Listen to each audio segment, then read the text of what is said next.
For the sake of an argument, it's one I've had ever since I died and was sent back to live. Just suppose body manufactured soul. Something concealed, yet self-sufficient and whole, made by the blows time gives to human hope, and by hope itself, as it hangs in there and finds its resilient shape in the stream of things continuing.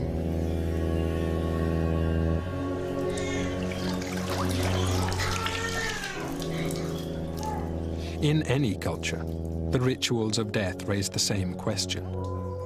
There is some spark of life more than our body, whose departure is our ending. But what is it, and where do we find it?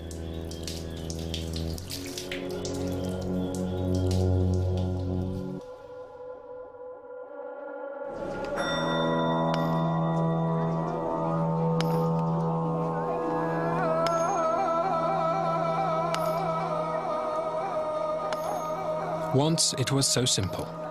Nearly everyone believed that the core of human existence was an immortal soul given to us by God.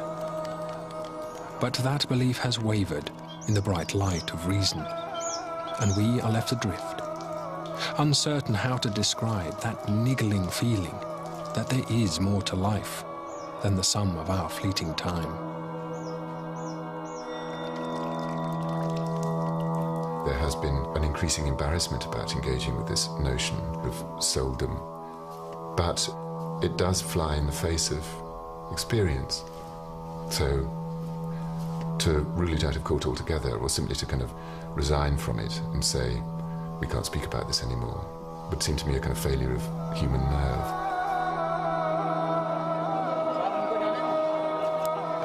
What has survived, even in a soulless world, is an overwhelming sense that, quite separate from the doing and the talking of the material self, there is a quieter place inside our head, a place beyond reason and calculation, from which inspiration and insight come.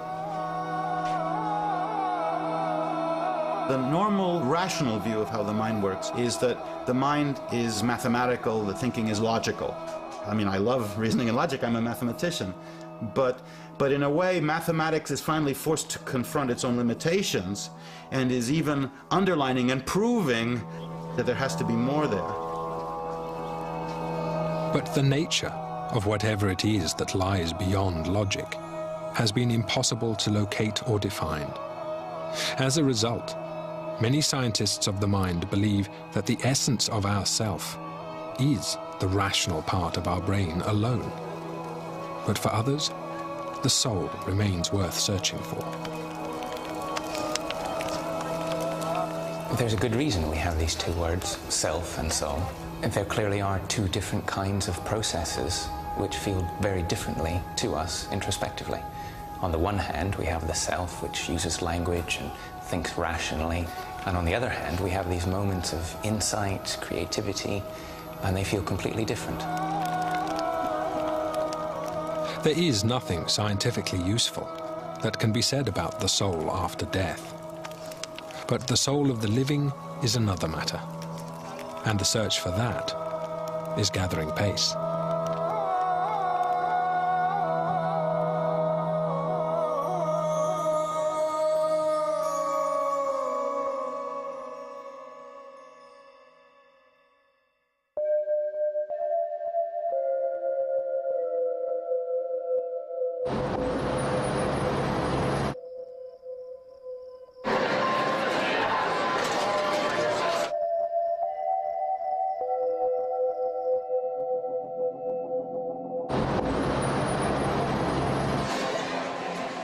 In the modern world, the idea of the soul has been overwhelmed by the self and its works.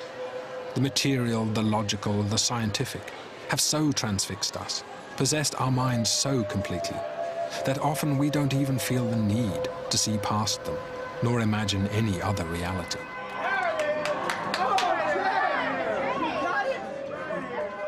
But there are some scientists who say that we let this happen at our peril. I think the key thing about the self is that it can be a very circumscribed phenomenon, and I think it's essential to the idea of the soul that it is not in that way circumscribed. The self in modern life can often be simply an aggregate of present wishes and desires and conscious plans, and can see itself as a functional unit in a very functional world. And I think people have been deceived into thinking that because we are able to understand certain things quite practically for certain purposes so that we can exploit them, we can understand them using a very simple model, a mechanistic model, which is the worst kind of scientific model, that ourselves should follow this pattern. But whether we like it or not, our materialistic and scientific culture has whittled away at our sense of having an inner core to who and what we are. In last week's programme, we explored the work of Michael Gazzaniga, who believes that our sense of self is simply the result of the left side of our brain creating order out of the jumble of our experiences. Ultimately, they're circuits. That's the assumption of neuroscience. There's a circuit in there that finds you, the self, always asking the question, why did I do that? What's the meaning of this? It's constantly trying to seek patterns, seek understanding towards our actual behavior, felt states, and all the rest. It's trying to tell a story that's consistent with what's going on. And that becomes the narrative. That becomes the self-story of who we are and what we're doing and how we're interacting throughout life. So the self, says Gazzaniga, is like a computer chip tucked away inside our brain, making sense of the confusion of our neural experiences. That chip, that interpreter chip, that little wiring is in our left hemisphere. I think the subtleties of the human condition in terms of thought and rationality are all left hemisphere-based events. It is the thinking, language-based, hypothesis-generating hemisphere. It is the one that does the heavy lifting for our cognitive life. It was this sort of reductionism that prompted Ian McGilchrist to study psychiatry. He agreed that the interpreter exists, but believes it is only part of our essence. Gazzaniga's written about the interpreter and produced some very interesting evidence, which he interprets, it seems to me, in a way that isn't justified by the evidence. He sees it, this interpreter, as being the thing that is actually us and is our consciousness. And it is, for certain purposes, what rules the roost. But it isn't the whole of the self at all. The two hemispheres have evolved to capture a different model, if you like, of the world, to capture a different aspect of existence. And they both have realities that they can show us. The left hemisphere tends to see a thing as bits of things that don't necessarily cohere at all, and is most at home, actually, with things that present themselves as rather novel lumps of little bits. Whereas the right hemisphere has more of a gestalt feel of things. It sees things in the whole rather than simply as parts. It sees things in context. For example, if I say to you, it's rather hot in here, you understand that what I mean is, could you please open the window? That level of understanding of language is what goes on in the right hemisphere. It understands what people mean when they say things, taking into account everything we know. Whereas the left hemisphere is still busy looking words up in the dictionary and putting them together using, it's a bit of a generalization, but that is the general idea. It's not just language, it's everything that we do. The left brain on its own, left to its own devices, it's like one of those people that you ask directions. They don't know the directions. They're damned they're going to say they don't know the directions. They'd rather tell you to go somewhere else and save the face than actually helpfully say, I don't really know. But it's not in the vocabulary of the left hemisphere, I don't really know.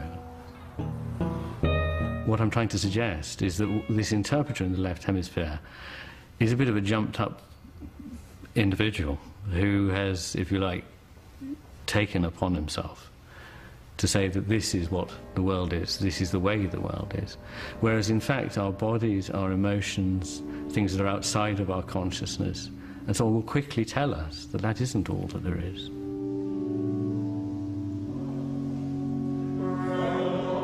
Once it was in monasteries, not hospitals or labs, where people sought answers to questions of this sort about our mind and our being.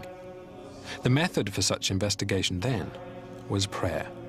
And even in the modern world, pockets of such inquiries still exist.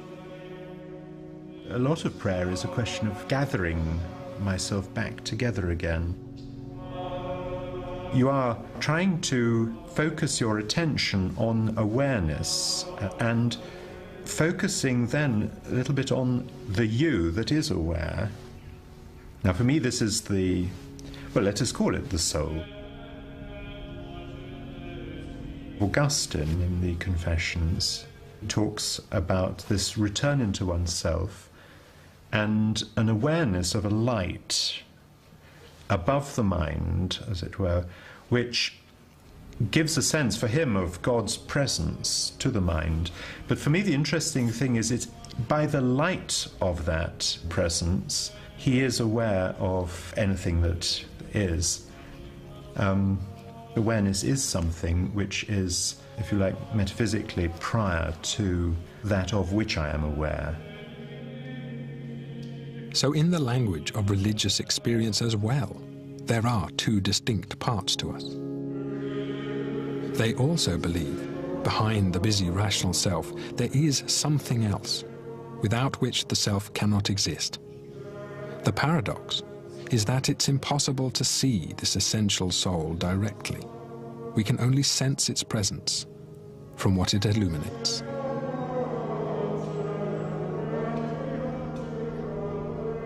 I understand the idea of soul as something with which I am aware of what is, the intuitive, that with which one has insights.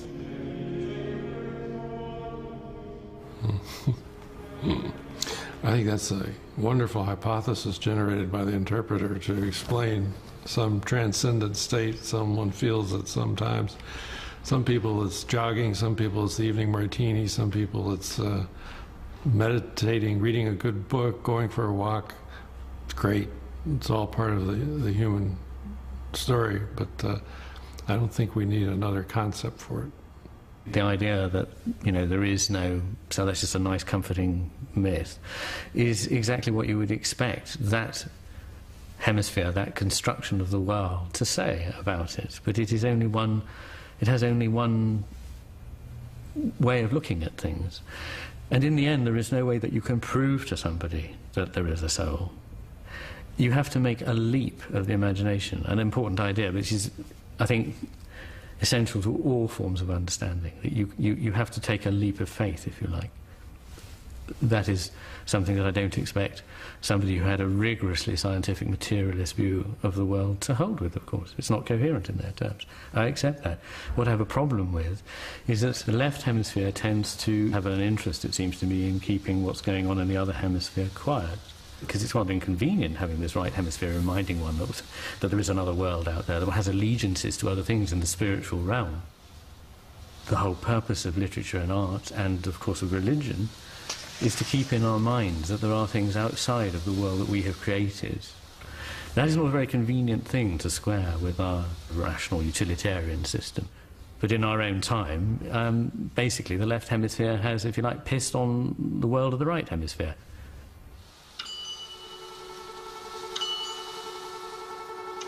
But this is only in the West. Elsewhere, the left hemisphere has not run rampant, and the right hemisphere is alive and well.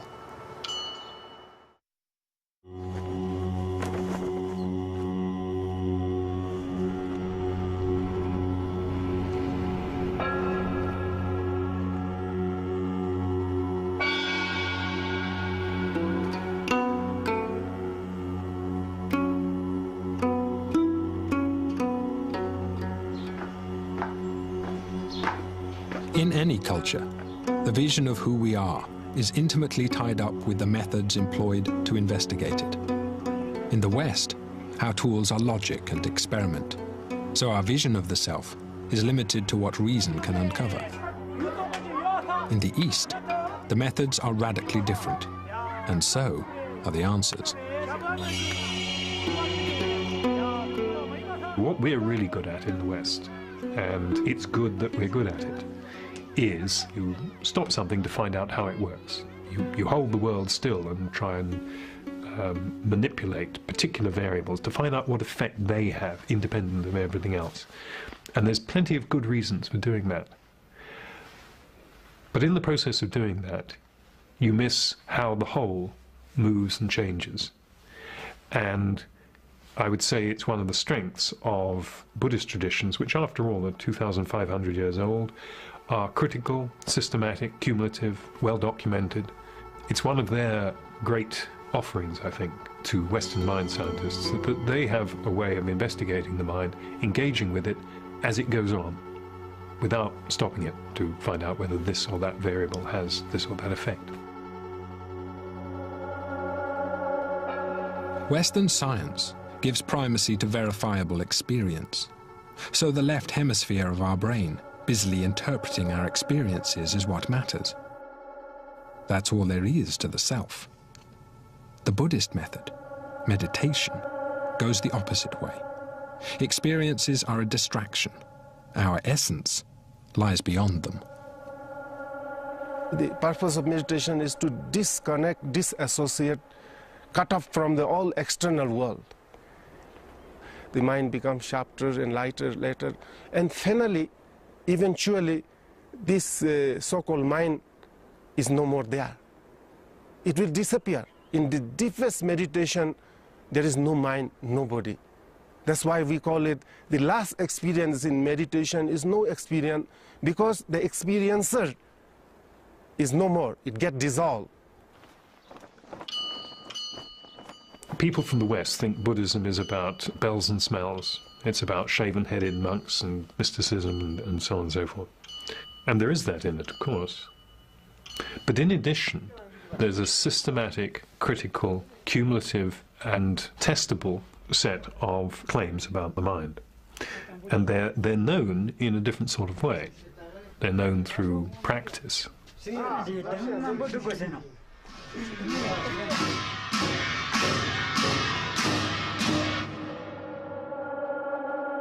The purpose of meditation is to get to where the rational self doesn't exist, a state of no self.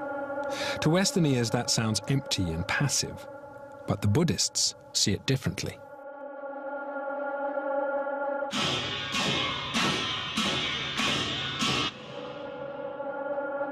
No self has its own kind of intellect, they say, closer to the true genius of our minds. And the few Western scientists who are experienced meditators agree. Zen is really concerned with insight, the kind of insights that are the peak moments in the whole creative process in general. And they have a completely different feel from ordinary thought processes. And they are usually moments when no self is in the picture at all. Professor James Austin is an eminent neuroscientist who has also spent nearly 30 years practicing Buddhist meditation. His purpose is to translate what he finds into language his Western colleagues understand. It's hard to define Zen. Very hard. Zen is seeing things as they really are. And that means seeing and understanding things without going through a lot of self-reflective intellectualization. For example, when we look at this stone, in the first few milliseconds of perception, before we wonder whether it's an igneous or a sedimentary or a metamorphic, we see the stone as it really is, the thing in itself, before we intrude ourselves, into the picture with all kinds of language and intellectual constructs and so forth. And it's that kind and that quality of perception that Zen is oriented toward. Austin believes the value of meditation is that it allows the mind to embrace ideas without needing to articulate, analyze, or dissect them. For a thing to be seen as it really is, the self has to be out of the picture. Because if the self is in the picture, it stands in front of the object. One image that is often used in Zen is that of the moon being reflected on a pond.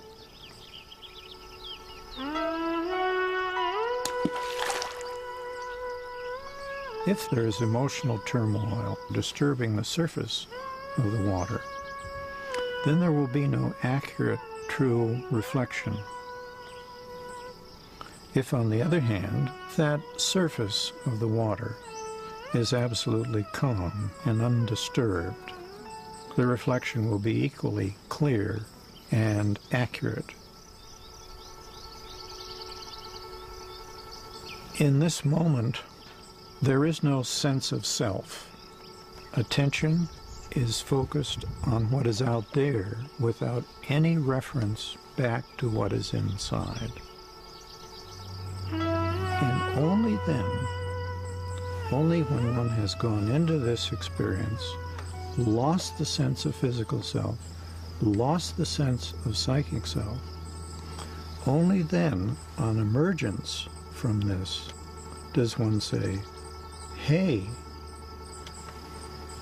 all of that stood in the way of my really seeing the world as it really is.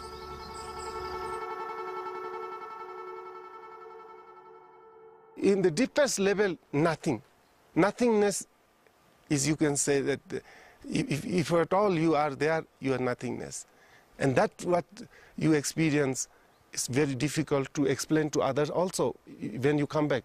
You know, sometimes in deep meditation, you experience this nothingness, what we call this samadhi. You are no more there. But again, you will come back to conscious. Again, you will come back to the world and you will be talking with people.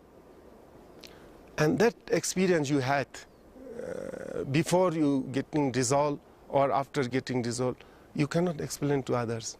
Each person has to practice meditation and reach to that.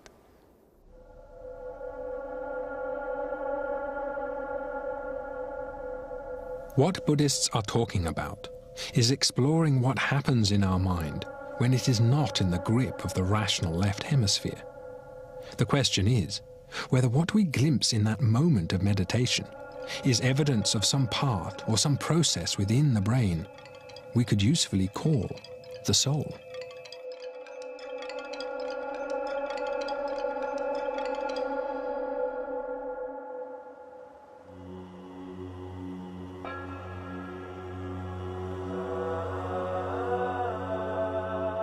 In the Himalayas, away from the noise and confusion of the Western world, it is easy to feel there is a place in nature beyond logic and analysis.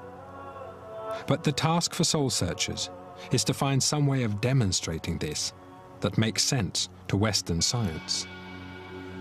Underpinning our science for centuries have been the assumptions that the universe is built of a framework of logically interconnected mathematical laws, and the brain was a computational device within it. But now, both propositions are under attack. Well, many people hold the idea that we are basically nothing more than computers, that all our feelings are some kind of computational activity. This view I don't hold with at all. I think there's something completely different going on. There's no reason whatsoever to believe that a computational activity can simply evoke mental qualities. I think the reason people think this is they can't think of anything else. They think, that, okay, I have mental qualities, and there are these things that seem to do things a little bit like what brains do, these computers, and therefore that must be the answer. Penrose believes people have made this false analogy because they are locked into the idea that the universe itself is logical and computational. They say, well, surely you're just made of these atoms and so on, and you are behaving according to the same physical laws that my computer is behaving according to. Well, the main problem with that is we don't know what the physical laws are. It's not a normal view coming from a physicist that there should be these profound unknowns. I mean, a lot of people will try to say, well, we don't completely understand all the laws, but we pretty well know what's going on. There are certain things we don't understand about particle physics or about the universe as a whole. But they don't tend to say there's something profoundly missing in the physical laws at a level of relevance to how we ourselves operate, whereas I think there is. Why? Well, why I think there's something missing comes from my attempts to understand, if you like, quantum mechanics. For decades, leading physicists like Penrose have been grappling with a massive problem in our understanding of the world.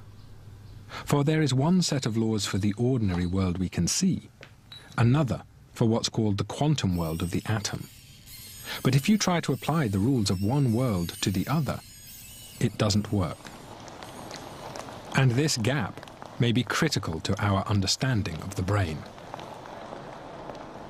Quantum mechanics tells us that a photon or an electron can be in two places at the same time, or two states at the same time.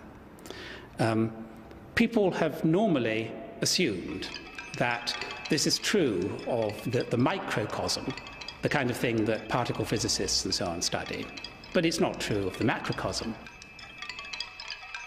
But logically, that's messy, and physicists have been struggling to discover what links the two together. It is, in fact, very difficult to get a consistent theory which tells us that at the microcosm you can have these weird states, but not at the level of human beings. If the same rules that apply to the microcosm apply to the macrocosm as well, if that is true, then we must think of our own lives not so much as a single line in space-time, but a line which is constantly branching. And one way to look at it is that there's this sideways counterpart of time, that just as you can be in different states at different times, so you can be different states at the same time with respect to an extra dimension. Now, there's something wrong there. My view is that at a certain level, things are going to change, that the laws of quantum mechanics are not completely accurate at all levels. Penrose is convinced that quantum mechanics is the key to explaining the part of the mind which isn't logical, because nothing else in physics can. Quantum mechanics is the one place where scientists know something fundamental is missing. And I have reasons to believe that the physics that we miss here, which is quite fundamental, is also the same physics, or it's the same physics which is made use of by the phenomenon of consciousness. I don't want to say it's the same as consciousness, but it's whatever consciousness is, it depends upon that missing part of physics. Even though we do not understand the quantum world, we are using it to build quantum computers. And while Penrose is convinced that our minds are more than computers, they do give us a hint of how powerful the quantum world could be if it had a role in the workings of the mind. A normal computer we think of as being made of basically silicon chips. That's how they're all built today. A quantum computer, however it's going to be built, is going to look rather different. This is ours. You can see the heart of it here. This small tube, it contains some molecules in here. These molecules contain atoms which have atomic nuclei, and those atomic nuclei, if you put them in a magnetic field, they tend to line up with the field rather like a compass needle. If it lines up with the field, we call that 0. Against the field, we call that 1. And that's how you build any computer, just zeros and ones. We put them in the magnet over there.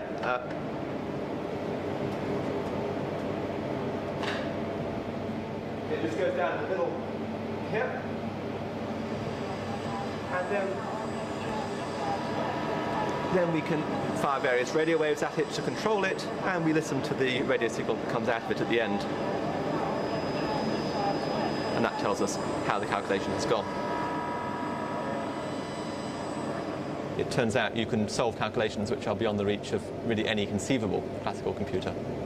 That is, if you converted, for example, the whole Earth into one large computer and ran it for 10 billion years, there are problems that that device couldn't solve, which a quantum computer with a few hundred qubits could solve quick as you like, really.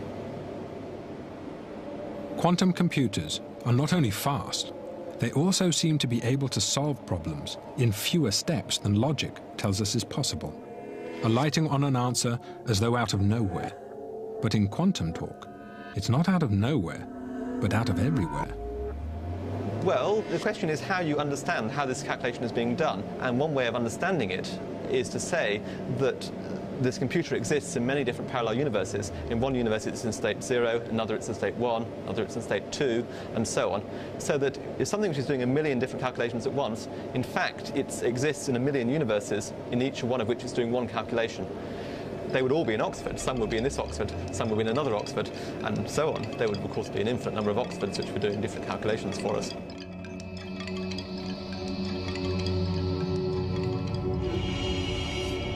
And then all the answers somehow have to be brought back together. However, you don't have to believe in the parallel universes to see that it works. The equations tell you that it works, and that the universes are only there for explanation. Quantum computation is just a small part of the strange world of the atom. Penrose is convinced that quantum mechanics does have a role in the brain, but that it's somewhere far beyond what we currently know. It could be that the brain does operate as a quantum computer at a certain level. But to say that our brains were quantum computers would not get us out of the problems which I've voiced before about non-computability. I'm claiming that understanding is a quality which requires us to go outside the limitations of computational activity. So we need to go beyond present-day quantum mechanics.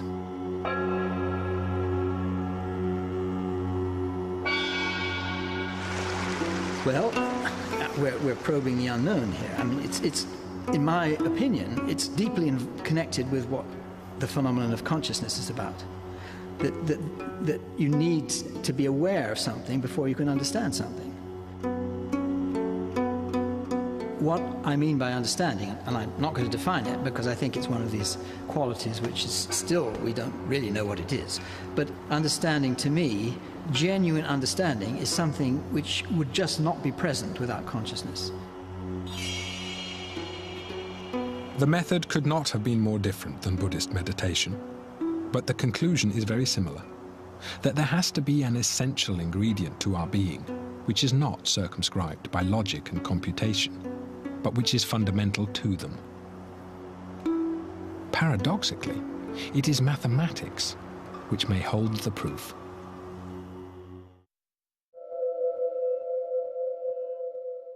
Science has come a full circle. Once we explained the universe as clockwork, because Newtonian physics was all we had. Then we discovered a brave new world inside the atom, but still relied on computation and logic. Now Penrose is convinced that we must make another Einstein-like leap beyond the limits of our current science if we want to find our souls. Well, I have a much stronger reason for believing that at least some of our conscious activity is not the result of computation, and this comes from certain very precise theorems in mathematical logic, which basically tell you that there are proved to be things within mathematics which are outside computation. This conflicts with one of the deepest assumptions of Western science, which is that all truths are logically connected, and therefore our minds discover these truths in logical, computable steps. Greg Chaitin's work is in the process of sweeping all of this away. I was always interested in crazy ideas. As a child, it was magic. Magic stories that interested me as a very small child. It was the notion that everyday normal reality, the reality of normal appearances, isn't the real reality, that there is something behind it, something that transcends our normal reality. And that's an impulse which can lead to religion or can lead to science. The old view was that there were a few principles that all mathematicians could agree on, very simple, self-evident truths. And from this, you can systematically deduce things that aren't self-evident. And Gödel in 1931 pulled out the rug from under this view, showing that there would always be mathematical truths that escaped, that somehow you couldn't get to. I'm trying to understand if the cases where mathematical reasoning fails, if the problems that escape our ability as mathematicians are unusual, or if they're everywhere, if we're likely to be stumbling them on them all the time without realizing it. And my work tends to suggest that the problem is much more serious. I found accidental mathematical facts, mathematical truths which are true for no reason, which are true by accident. It's as if pure mathematics, or God in the world of mathematics, is just tossing a coin. And that's not supposed to happen. You see, you have all of mathematical truth, this ocean of mathematical truth. And this ocean has islands, an island here, algebraic truths, an island here, arithmetic truths, an island here of the calculus. And these are different fields of mathematics where all the ideas are interconnected in ways that mathematicians love. They fall into nice interconnected patterns. But what I've discovered is there's all this sea around these islands. The sea is full of little points where individual atomic mathematical facts which have no connection with any island. It's just one molecule, one atom of mathematical truth. While logic prevails within each island, the mystery that fascinates Chaitin is how the human brain gets from one island to another, if not by logic. If we're trying to get to this information, if we're trying to learn more mathematics, if we're trying to come up with new mathematical concepts, the question is, how can we do it? Where does this come from? You don't get it mechanically by reasoning based on what you already know, because in a sense, that doesn't get you anything new. Doesn't get you off your island. That's right. You stay in the same island. I mean, you can do a lot of beautiful mathematical theories that way, but now we know that there are certain limitations, that you're stuck. Chaitin's work has been catastrophic for the traditional view of mathematics. But an even more profound challenge is to the dominant role of the left, the reasoning side of our brain. For if mathematical truths are not linked by logic, then the mind can't be getting from one to another by using it. This means there has to be some other hugely powerful part of the brain that is completely unlike the left hemisphere. The normal view of how the mind works, the rational view of how the mind works, is that when you're thinking, you are making deductions. It's a symbolic process of reasoning, of using logic step by step. This is the idea that thinking is mathematical, that thinking is logical. And my impression is that this tells us something about the mind, all this work on the foundations of mathematics. And what it tells us is that logic can only be a part of it. And I think if you ask, the person in the street, they'll say logic is a very small part of human existence. And mathematicians and philosophers following Plato probably took reasoning and logic a little too seriously. I mean, I love reasoning and logic. I'm a mathematician. But in a way, mathematics is finally forced to confront its own limitations and is even underlining and proving that this view has certain limitations and that there has to be more there. What that more is, we do not yet fully understand. But a scientist's description of what it's like in action can sound more like revelation than reason. It's imagination. Now, I'm not saying that it's unfettered imagination. I don't know where ideas come from. I can only look back at my own experience creating a new mathematical theory and say, I don't know where it comes from. I don't do it mechanically. Most people think mathematicians, you know, are like machines. We sit down with a piece of paper, we're dull, unemotional people, and you calculate. But the truth is, at least for me, mathematics isn't that way at all. It's very emotional. And you have these wild ideas, you have these intuitions, and thoughts come to you. Sometimes it's an extremely intense experience. I'm talking about moments where you get an idea for a whole new theory or something really major, and I've often compared this to climbing on top of a mountain, and you get to the top, and everything seems so clear and bright, and I think it's definitely a different kind of a mental state, because my mind seems much sharper. This usually goes on for a certain period, and it's not just for my mathematical work. My mind seems sharper, and I seem more perceptive about everything. You know, I seem to be in some kind of a highly energized or more perceptive state, and it's a wonderful state to be in. It doesn't last long usually. How does it feel? It feels wonderful. My normal self. It's unpleasant then to go back to being your normal self. Like, it's unpleasant when you've been at the top of a mountain and the air is so beautiful dark blue and you can see forever. It's very unpleasant going back down into the soupy, dirty air. The irony of Chaitin's work is that he is using the tools of advanced mathematics to prove that mysteries like inspiration and insight must be real, that they come to us from outside the self and the logic of the left hemisphere, and correspond to how artists describe the thing we all have at times: inspiration. There's this kind of deep cave at the back of the head, and what we're doing when we're writing is bringing a feeling, an inarticulate feeling, more nearly towards the front of our minds, and as it approaches the front of our minds, words begin to attach themselves to it. So writing, making something, starts with an inchoate feeling, strictly a feeling. And what you end up with in the poem is a kind of washing line on which the words are hanging, and those words both describe, as nearly as they can, though they never do it adequately, this thing which is in the back of your head and that you're trying to bring forward. And that inarticulate back of the mind feeling is where soul lives. Oddly, while that's actually going on, I think you are largely unconscious. While we're actually on the job, if you like, actually with our hands on the page writing the thing, or painting it, or doing the complicated mathematical equation, or whatever it might be, that we are sort of blank to ourselves, but that when we've done it and seen how it's worked, if it's worked well, then you can see that that's what's happened. I think it is my experience that I'm in a sense blank to myself. It's only later that I can see it. In other words, once again, I can't report on it exactly.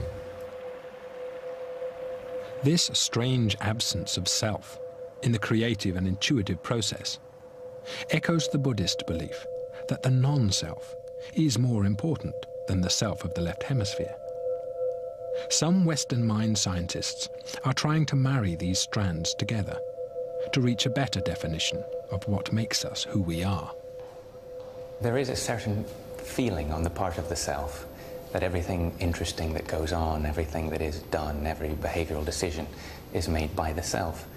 But I think in an important way that the bit of the brain that does the talking isn't the part of the brain where the most interesting things occur. My own view is that the moments of insight or creativity, which I find most interesting, are those which are probably happening far off somewhere in the parts of my brain where I'm simply not aware of them until they bubble up as an almost completed thought or a partial insight, which I may then be able to sharpen or hone through the part of me that does the talking, as it were. When those two are combined, you get something very powerful. The brain, there's the part of the brain that leads to bridge building and computers, and unfortunately accounting and inland revenue and the complications of the legal system. And then there's the part of the brain that has poetry and art and perhaps religion or spirituality, if you have those feelings, you know, that deals with art galleries, the part of you that falls in love,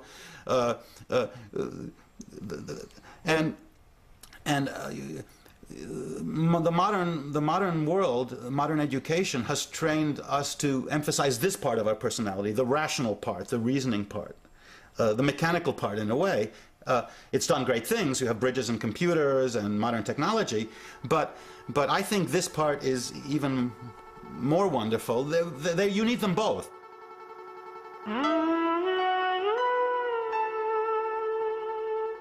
Certainly there's an important role for the self, otherwise it wouldn't have evolved in the first place.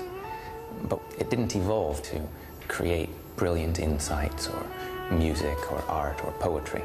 It evolved to do more mundane things like identifying food and communicating efficiently with other members of our species. So it's not surprising that the self, which is doing these more mundane activities, but doing it in particularly efficient and highly effective ways, it's no surprise that that self isn't the same thing which produces the brilliant insights or the moments of creativity. Consciousness, by this definition, is that other thing. Not just being alive, but those things we have always felt the soul gave us. Inspiration and insight beyond logic. Roger Penrose is not religious, and he does not believe in an immortal soul. But his search has taken him very close to the language of religion. Well, as a scientific problem, the consciousness problem is the more profound, because we have no clue. Whereas the embellishments of that problem, if you like, and the sort of self-reflective aspect you can't even get started on until you've got consciousness there in the first place. The consciousness is a gift. You can think of it that way, perhaps. Consciousness is a gift in the sense that, well, we wouldn't be here without it, and it's given to us. What I mean is that, you know, we come into this world and we seem to possess this thing of consciousness. Whereas the ability to reflect on one's own consciousness is something you've done yourself. You've thought about this. You've thought this through, in a sense. I mean, if you were a deity trying to design a universe, what ingredients would you have to put into that design for a universe in order that these beings in it actually have consciousness? We haven't the remotest clue. I think that the science of the future, which is going to deal with complex systems, not with the hydrogen atom or the solar system, it's going to deal with things like us, hopefully, if we're lucky and we get to understand that, is going to deal with the notion of information as an absolutely fundamental notion. And I think the soul, if there is such a thing, I think is probably closer to information than it is to traditional physics that thinks about matter. Faced with a gap in our knowledge, whether it's the missing physics of the atom or the missing element in our understanding of consciousness, one recourse is to do better science.